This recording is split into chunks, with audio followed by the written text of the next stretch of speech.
Now to Dante Alighieri, and his articulation of the four levels of interpretation. Dante, of course, known for his epic work, his defining late medieval work called the Divine Comedy. Um, he reframes the four levels and extends them to literary works, and he first discusses this in a work called the Il Convivio, the Banquet, and he sketches this multi-level uh, format for interpretation there in book 2, chapter 1. And I'll quote this. By the way, on the right, I'm showing the edition of the Convivio I have. It's a beautiful edition, by the way. It's a dual language critical edition, edited by and translated by Andrew Frisardi. Beautiful edition, beautiful type, beautiful dual language edition as per the title, and beautiful notes at the back. It's so I highly recommend that if you're looking at the Convivio. And this is the quote from Book 2, Chapter 1. It is necessary to know that writings can be understood and ought to be expounded principally in four senses. The first is called the literal, and this is the sense that does not go beyond the surface of the letter, as in the fables of the poets. The next is called the allegorical, and this is the one that is hidden beneath the cloak of these fables and is a truth hidden beneath the beautiful fiction. Thus, Ovid says that with his lyre, Orpheus tamed wild beasts and made trees and rocks move toward him, which is to say that the wise man, with the instrument of his voice, makes cruel hearts grow tender and humble and moves to his will those who do not devote their lives to knowledge and art. And those who have no rational life whatsoever are almost like stones. Why this kind of concealment was devised by the wise will be shown in the penultimate book. So the Convivio is supposed to have 15 books. He didn't write them all, unfortunately. It would have been great to have this penultimate book he refers to here, book 14, that would have gone into why the wise devised these schemes of concealment. Back to the quote. Indeed, the theologians take this sense otherwise than do the poets. But since it is my intention here to follow the method of the poets, I shall take the allegorical sense according to the usage of the poets. Okay, so there's a lot of debate on what he means by the difference between the way the theologians take it versus the poets. One sense is that the theologians take the literal level as having a sense that needs to be attended to. And as per our discussion in the first lecture of the allegorical interpretation of myth of the Greeks, the literal sense is kind of discarded in that allegorical interpretation. That's one interpretation that scholars have had of this distinction Dante makes between the theologian's approach and the poets. I'm not quite sure if if that sums it up entirely, because it doesn't fit with every element. However, that it's not crucial to our point here, so I'll let that go for the moment. He then goes on to say that the third sense is called moral, and this is the sense that teachers should intently seek to discover through the scriptures for their own profit and that of their pupils. As, for example, in the gospel, we may discover that when Christ ascended the mountain to be transfigured of the 12 apostles, he took with him but 3, the moral meaning of which is that in matters of great secrecy, we should have few companions. Interesting that he uses that example. He's talking about literary obscurity. He's talking about both in the Bible and, as we see, also in other works, secular works, maybe including his own. And he's using an example of scripture where the meaning, he's saying, is that in matters of great secrecy, we should have a few companions, i.e., we should only reveal intentions to a few, just as that being the purpose of literary obscurity itself. Very interesting example there. The fourth sense is called anagogical. That is to say, beyond the senses. And this occurs when a scripture is expounded in a spiritual sense, which, although it is true also in the literal sense, signifies by means of the things signified, a part of the supernal things of eternal glory, as may be seen in the song of the prophet, which says that when the people of Israel went out of Egypt, Judea was made whole and free. For although it is manifestly true according to the letter, that which is spiritually intended is no less true, namely, that when the soul departs from sin, it is made whole and free in its power. So I'll just note here that his interpretation of anagogical here is slightly different from early articulations we talked about. Remember, anagogic coming from Greek to lead upward, and in terms of the interpretation throughout the tradition from John Cassian all the way to Aquinas, it was about our final goal, where we tend. Here it's about a distinction between what the physical, what our senses can apprehend, and what is beyond the senses. So there's maybe overlap there, but it doesn't quite align with that notion of final goal of the heavenly city or the divine city.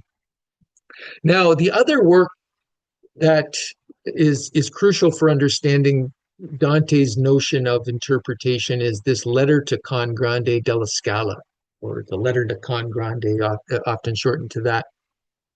It's often considered a foundational text for understanding the Divine Comedy, and in it, he reiterates the four senses of interpretation, and this time explicitly linking it to the interpretation of his own epic poem.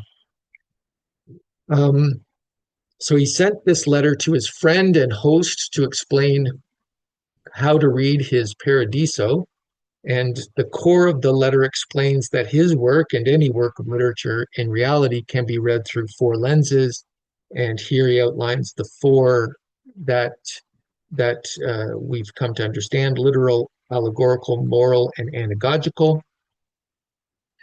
And in the letter, Dante opens up by extolling his host's grandeur, describing him as a magnificent and admirable, and then refers to him as his friend.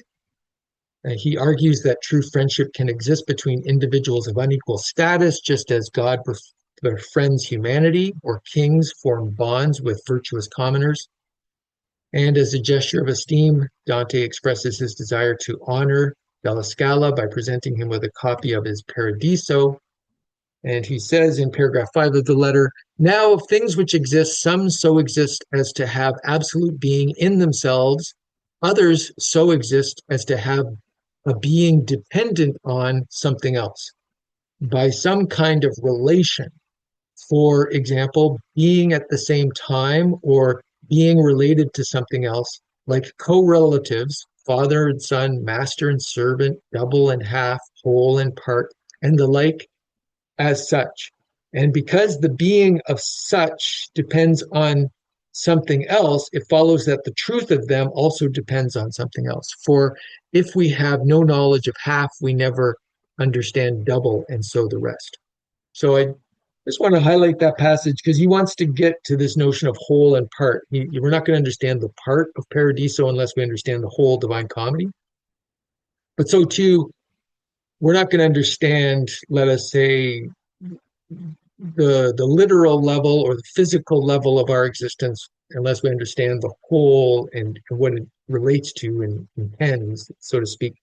But specifically, he wants to get to that relation of part to whole. But he uses language that refers also to his dependent relationship with the addressee of friend and host. Paragraph 6, "Therefore, if we desire to furnish some introduction to a part of any work, it behooves us to furnish some knowledge of the whole of which it is a part. Wherefore, I too, desiring to furnish something by way of introduction to the above-named portion of the comedy, have thought that something concerning the whole work should be premised, and that the approach to the part should be the easier and more complete. There are 6 things, then, which must be inquired into at the beginning of any work of instruction, to wit, the subject, agent, form, and end, the title of the work, and the branch of philosophy it concerns."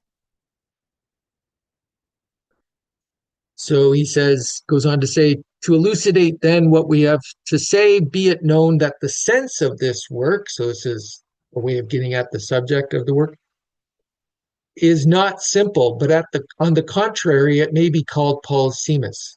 Polysemous is many meanings. That is to say, of more senses than one.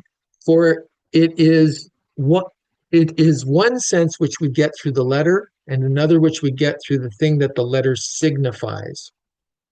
He then uses a biblical example, the Exodus, to demonstrate how a single event yields all four senses. This is paragraph 7.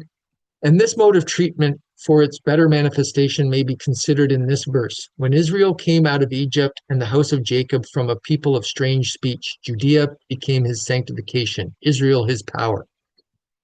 If we inspect the letter alone, the departure of the children of Israel from Egypt in the time of Moses is presented to us. If the allegory, our redemption wrought by Christ.